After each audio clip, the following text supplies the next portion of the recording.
Good morning, friends. Welcome to Bold on my writing YouTube channel. This is just a quick little sip to get your writing day going. Something I was thinking about today was successes and how we define success and how we think about success and how we think about ourselves as successful. And I think this is something that all writers struggle with because we all want to achieve this amazing level of success, right? And we all define success differently. But I think success for a lot of us is about recognition and about people realizing and recognizing the work that we do and why we're doing it. And one of the biggest issues as a writer in terms of success and thinking about success is that it's hard to get the recognition that you need and that you deserve.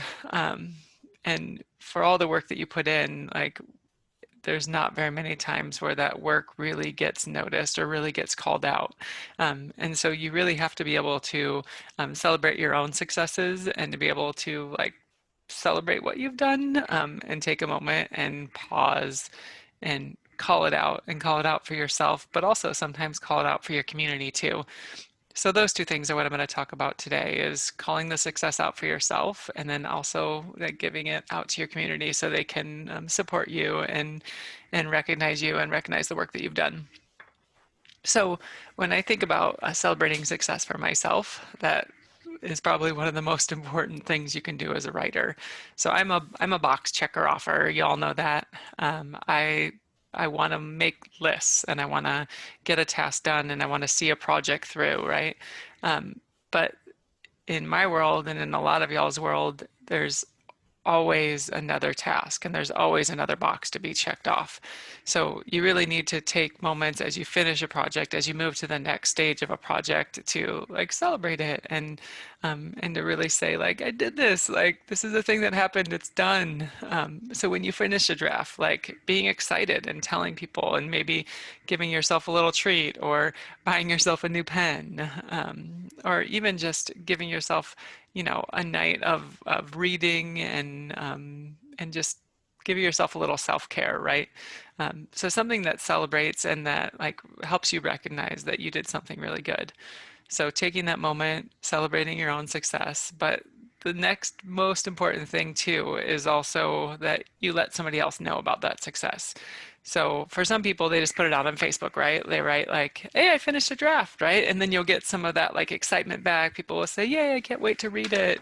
And if they don't, just tell me and I'll say yay.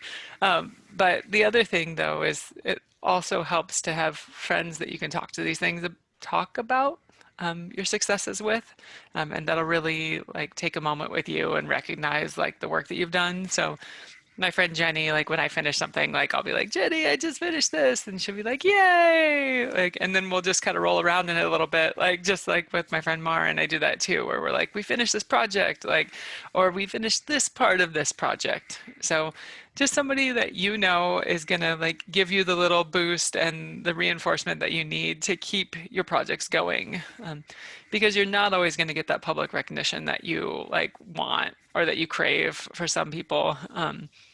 Some people really need that, and so finding people who can help you and can help reinforce your good work. Sometimes that comes from your friends and sometimes it comes from your family.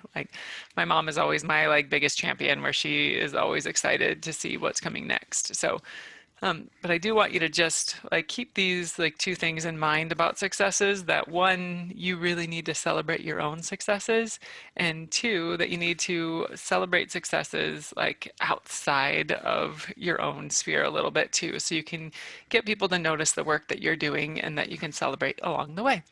That's all for now. Have a great day.